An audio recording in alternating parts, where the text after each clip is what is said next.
శ్రావణ శుక్రవార కథ. వ్రత కథ. పరమేశ్వరుడు సనత్కుమారునికి ఇలా వివరిస్తూ ఉన్నాడు.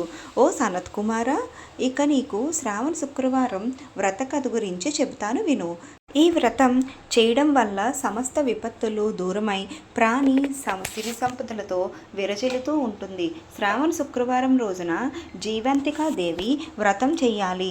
ఈ వ్రతాన్ని ప్రధానంగా మహిళలు తమ పిల్లల క్షేమం కోసం ఆచరిస్తూ ఉంటారు. ఓ సనత్కుమార, ముందుగా ఈ వ్రత విధానం విను. తర్వాత విన్న వెంటనే అష్టైశ్వర్యాలు కలిగే వ్రత కథను చెబుతాను. ముందుగా శ్రావణ మాసం శుక్రవారం తెల్లవారే లేచి తలంటు స్నానం చేసి ఎరుపు రంగు వస్త్రాలను ధరించి వ్రత సంకల్పం చేసుకోవాలి. ఒక వేదికపై జీవితికాదేవిని ప్రతిమను స్థాపించి ఎర్రటి పూలతో పూజించాలి. కుంకుమతో కూడా పూజించాలి. అమ్మవారిని ధూపధూప నైవేద్యాలను సమర్పించుకోవాలి. 5 ఒత్తు దీపము వెలిగించాలి. నైవేద్యంలో ఎరుపు రంగు ఫలాలను మరియు గోధుమ పిండి, చక్కెర, నెయ్యి కలిపి చేసిన కేసరిని అమ్మవారికి సమర్పించుకోవాలి.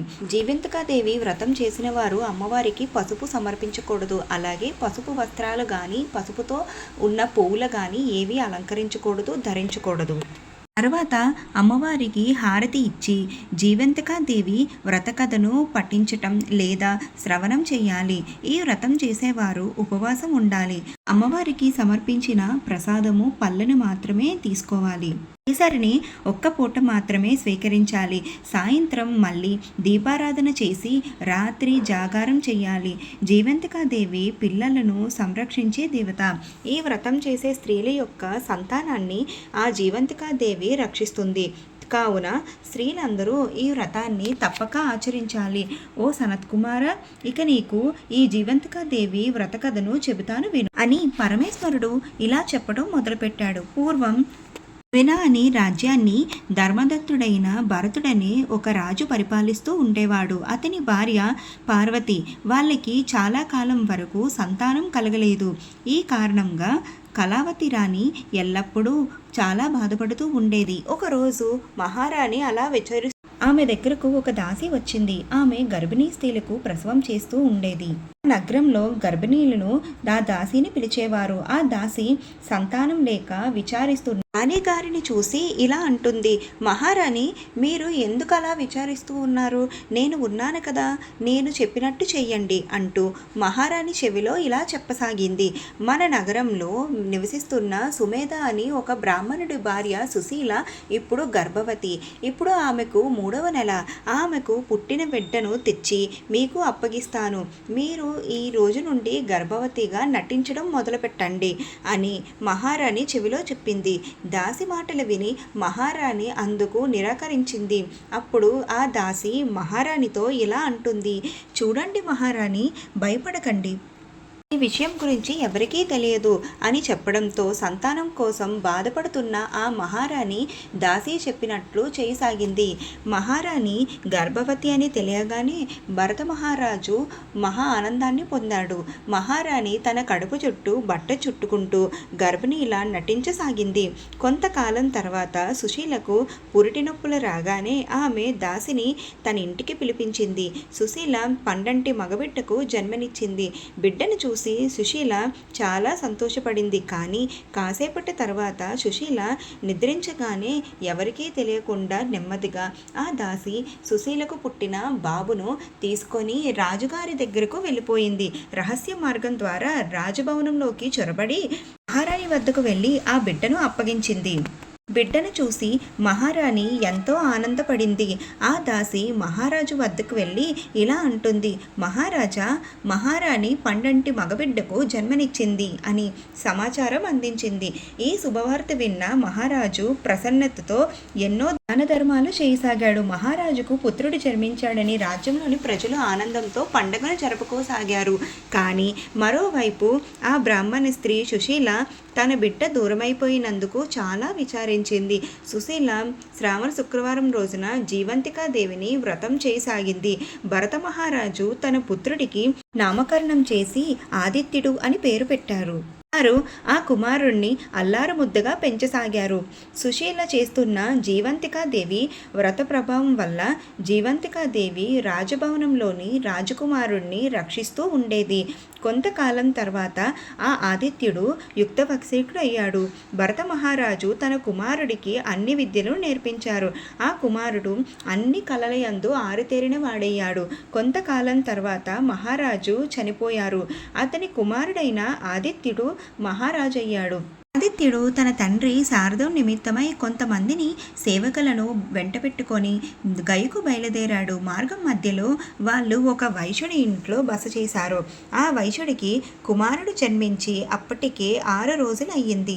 వైశ్యుడు బిడ్డకు ఆ రోజు 6వ రోజు కాబట్టి ఆ రోజు రాత్రి విధాత్రీదేవి తలరాత రాయడానికి వచ్చింది. ఆదిత్యుడు ఆ ఇంట్లోని బస చేస్తూ ఉన్నాడు కాబట్టి ఆదిత్యుడిని సంరక్షించడానికి జీవంతికాదేవి కూడా అక్కడే ఉంది. విధాత్రీదేవి జీవంతికాదేవిని చూసి ఇలా అడిగింది, అమ్మా విధాత్రి, నువ్వు ఇక్కడికి ఎందుకు వచ్చావు అని అడిగింది. అందుకు విధాత్రీదేవి, ఈరోజు ఈ వైశ్యుడి కొడుక్కి 6వ రోజు కాబట్టి అతని తలరాత రాయడానికి వచ్చాను అంది. దానికి జీవంతికాదేవి ఇలా అంటుంది, ఏమి రాస్తున్నావు తలరాత అని అడిగింది.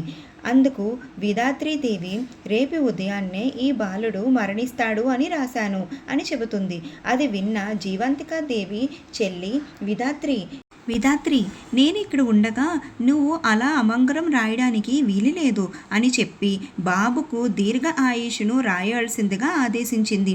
విధాత్రీదేవి జీవంతికాదేవి ఆదేశానుసారం బాబుకి దీర్ఘ ఆయుష్ను ప్రసాదించి వెళ్ళిపోయింది. మరునాడు ఉదయాన్నే వైశ్యుడు తన బిడ్డను చూసి చాలా సంతోషించబడ్డాడు మరియు ఆశ్చర్యపోయాడు.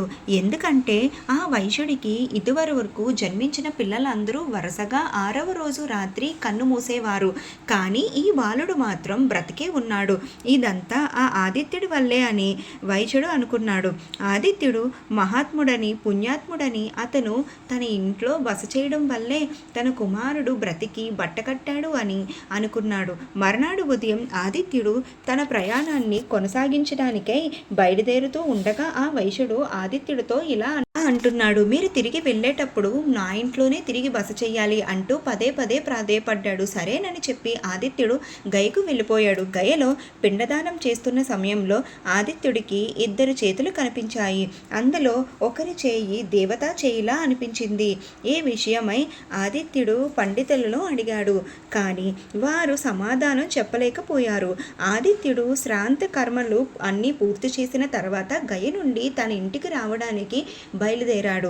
మార్గం మధ్యలో మళ్ళీ ఆ వైశ్యుడి ఇంట్లో బస చేశాడు. ఆ రోజున ఆ వైశ్యుడు మరొక కుమారుడికి 6వ రోజు అనగా ఆ వైశ్యుడికి మరొక పుత్రుడు పుట్టి 6వ రోజు ఆదిత్యుడు వారి ఇంట్లో బస చేస్తున్నాడు. కుమారుడికి 6వ రోజు కావడంతో ఆ రోజు రాత్రి మళ్ళీ విధాత్రీదేవి తలరాతను రాయడానికి వచ్చింది. ఆదిత్యుడిని సంరక్షిస్తూ అక్కడే ఉన్న జీవతికాదేవి మళ్ళీ దేవిని ఇలా ప్రశ్నించింది, అమ్మా విధాత్రి, నువ్వు ఈరోజు ఈ బాలుడి జాతకంలో ఏమి రాస్తావు అని అడిగింది. అందుకు విధాత్రీదేవి, రేపు ఉదయాన్నే ఈ బాబు మరణిస్తాడు అని రాస్తాను అని అంటుంది. అందుకు జీవంతికాదేవి, అమ్మ విధాత్రి, మరలా ఆ బాబుకు కూడా దీర్ఘ ఆయువు రాయుము అని ఆదేశించింది. విధాత్రీదేవి ఈ బాబుకు కూడా జీవంతికాదేవి ఆదేశానుసారం దీర్ఘ ఆయుష్ను ప్రసాదించింది. జీవంతికాదేవి మరియు విధాత్రీదేవి మాట్లాడుతున్న సమయంలో ఆదిత్యుడికి మెలకువ వచ్చింది. అతను అలా పడుకొని వారిద్దరి మాటలు వింటున్నాడు. విధాత్రీదేవి జీవంతికాదేవిని ఇలా అడుగుతుంది, అమ్మ మీరు ఈ వైశ్యుడి ఇంటికి ఎందుకు వచ్చారు అని అడుగుతుంది.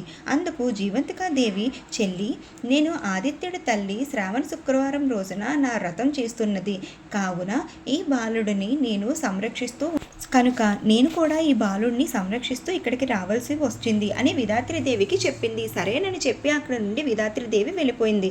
మరునాడు ఉదయం వైశ్యుడు తన 2వ కుమారుడు కూడా బ్రతికే ఉండడం చూసి ఎంతో ఆనందపడ్డాడు. ఆదిత్యుడి పుణ్య ప్రభావం వల్లే తన 2 కుమారులు కూడా బ్రతికారని ఆ వైశ్యుడు గ్రహించి ఆదిత్యుడికి కృతజ్ఞతలు తెలుపుకున్నాడు. తరువాత మహారాజు తన నగరానికి బయలుదేరాడు. రాజభవనానికి చేరుకోగానే ఆదిత్యుడు తన తల్లిని, అమ్మా నువ్వు ఏ వ్రతము చేస్తున్నావు చేస్తున్నావు అని అడిగాడు. నేను ఏమీ వ్రతం చేయట్లేదు నాయన అని సమాధానం చెప్పింది. అది విన్న ఆదిత్యుడు మహారాణి తన కన్నె తల్లి కాదని గ్రహించాడు.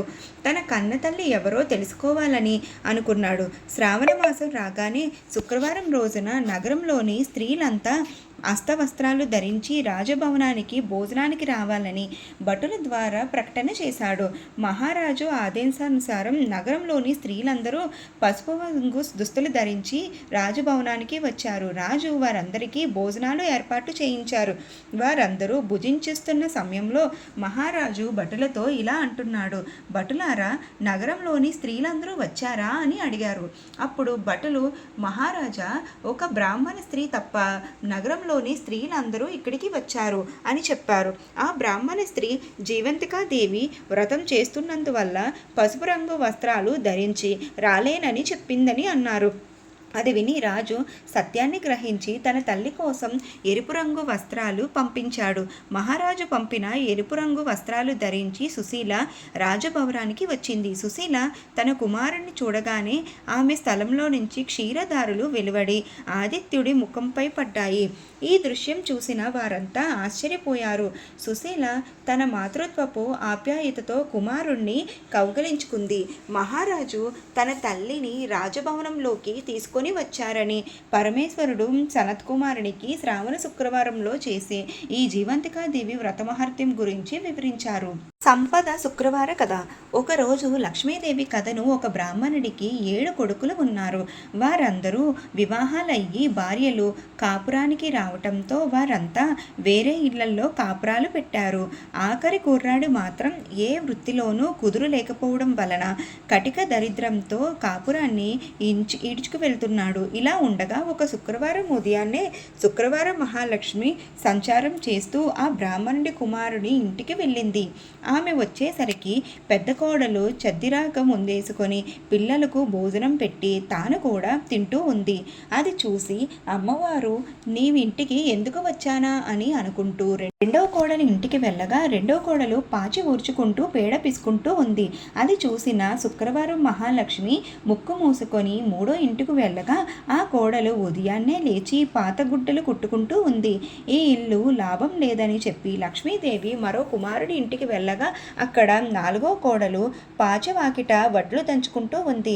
అమ్మవారు వేరే ఇంటికి వెళ్ళగా ఆ వేళకి అక్కడ ఐదవ కోడలు జుట్టు విరపోసుకొని పేలు తుట్టుకుంటూ ఉంది. ఆరవ కోడలు పాచిన వాకిటిలోనే పిల్లలకు తలంటు పోసి తాను కూడా తలంటుకుంటూ ఉంది. అక్కడ కూడా ఉండబుద్ధి కాని లక్ష్మీదేవి మరికొంచెం ముందుకు రాగా అక్కడ 7వ కుమారుడిని గుడిసె కనిపించింది. ఆ 7వ కోడలు అప్పటికే వాకిలంతా ఆవు పేడతో చక్కగా అలుముకొని వాకిటంతా కల్లాపు చల్లి ముగ్గు పెట్టి స్నానం చేసి గడపకి తన ముఖానికి కూడా చక్కగా పసుపు రాసుకొని ఎర్రని బొట్టుని పెట్టుకొని తన కట్టుకున్న కొత్త బట్టను భర్తకిచ్చి వ్యాపారానికి పంపి తాను కూడా ఆయన రాక కోసం ఎదురు చూస్తూ తలుపు చాటున కూర్చొని ఉంది. అక్కడ ఉన్న సుబ్రతకి శుక్రవారం మహాలక్ష్మి, ఆహా, ఇక్కడ ఎంత చక్కగా చల్లగా సుఖంగా శుభ్రంగా ఉందో, నేను ఇక్కడే సేద తీరుతాను అనుకొని లక్ష్మీదేవి అడుగు మీద కూర్చొని ఇంట్లో ఉన్న వారెవరూ ఇలా బయటికి రండమ్మా అని పిలిచింది.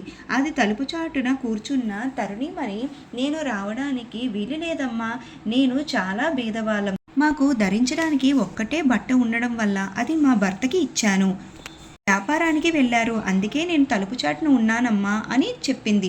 అప్పుడు శుక్రవారం మహాలక్ష్మి ఆమెకు ఒక చీరను అందించింది. అది కట్టుకొని బయటకు రమ్మంది. ఆమె అలాగే రాగా లక్ష్మీదేవి, అమ్మాయి, నాకు ఒక సాలెడు బియ్యపు అన్నం వండి పెట్టు అని అడిగింది. అప్పుడు ఆ మహా ఇల్లాలు, అరెరే, నా భర్త వచ్చే వరకు మా ఇంట్లో బియ్యం ఉండవమ్మా, అంగీకరించి రాత్రి భోజనం అయిన తర్వాత నేను వెళ్తానమ్మా అని చెప్పాను. అప్పుడు ఆ బ్రాహ్మిణి, అమ్మ, ఇంత చీకట్లో ఎలా వెళ్ళగలవు, రేపు ఉదయమే వెళ్తువు తల్లి అని చెప్పాను. సరేనని తలుపుని మొదటి జామున లేచి నాకు కడుపు నొప్పిగా ఉందమ్మా అని చెప్పి బయటకు వెళ్ళొస్తానని చెప్పింది. అందుకు ఆ బ్రాహ్మణి, చీకట్లో వీధిలోకి వెళ్ళొద్దమ్మా, పురుగు పుట్ర ఉంటాయి, ఓ మంచం కోడిన కూర్చో అని చెప్పాను. రెండో జామున లేచి అడగగా రెండో మంచం కోడి దగ్గర కూర్చో అమ్మా అని చెప్పాను. మూడో జామున లేచి అడగగా మూడో మంచం కోడి దగ్గర కూర్చో అమ్మా అని చెప్పాను. నాలుగో 4వ జామున లేచి అడగగా 4వ మంచం కోడి దగ్గర కూర్చో అమ్మా అని చెప్పాను. తెల్లవారేసరికి మాయమైపోయాను. ఆ బ్రాహ్మణి లేచి ఇల్లు శుభ్రం చేస్తూ ఉందామని చెప్పి చీపురు చాటా పట్టుకొని వచ్చి చూడగా 4 మూలల అంతు 4 బంగారు కుప్పలు చూసి ఆమె మహదానందాన్ని పొంది ఆమె వాటిని పెద్ద పళ్ళెంలో పెట్టి పైకెత్తి పట్టుకొని నా యందు శుక్రవపు మహాలక్ష్మి కరుణించింది అంటూ ఆనందంతో కేకలు వేయసాగింది. ఆ కేకలకు నిద్ర లేచిన భర్త జరిగినదంతా తెలుసుకొని ఆహా, లక్ష్మీదేవి కరుణా కటాక్షాలు లభించాయి అని ఆనందించెను. అది మొదలు జీవితాంతం ఆ దంపతులిద్దరూ సంపద శుక్రవారం నోము నోచుకుంటూ అష్ట సంపదలను అష్టైశ్వర్యాలను భోగభాగ్యాలను తురతూగుతూ ఉండరు. అనాది కాలంలోనే వారు ఆ ఊరందరిలోనూ ధనవంతులయ్యారు. సంపదల శుక్రవారం నోము అనేది శ్రావణ మాసం మొదటి శుక్రవారం నాడు ఆచరించే శుభవ్రతం. శుక్రవారం ప్రాతకాలమే లేచి ఇల్లు తుడిచి ఇంట్లో 4 మూలల ముగ్గు పెట్టి తలంటు స్నానం చేసి తల దువ్వుకొని కాటిక పెట్టుకొని పసుపు రాసుకొని బొట్టు పెట్టుకొని మహాలక్ష్మిని పూజించి 5 లేదా ఒక ముత్తైదువునకు భోజనం పెట్టి ఒక కొత్త రవికల గుడ్డను దక్షిణ తాంబూలాలతో ఇవ్వాలి. ఇలా 5 సంవత్సరాల పాటు ప్రతి శుక్రవారం చేసి అనంతరం ఉద్యాపన చేసుకోవాలి. నోమున్నంత కాలం శుక్రవారాలు ఒంటిపూట భోజనమే చేయాలి. ఉద్యాపన 5 ముత్తైదువులకు పసుపు పూసి కుంకుమ పెట్టి రవికల గుడ్డని ఇచ్చి పిండి వంటలతో భోజనాలు పెట్టి దక్షిణ తాంబూలాలతో వాయినాలు ఇచ్చి సత్కరించాలి. ఇది లక్ష్మీదేవి కథ. ఈ శుక్రవారం నాడు ఎవరైతే పూర్తిగా లక్ష్మీదేవి కథ విన్నారో వాళ్ళకి అష్టైశ్వర్యాలు కరగాలని మనస్ఫూర్తిగా కోరుకుంటున్నాను. Thank you for watching.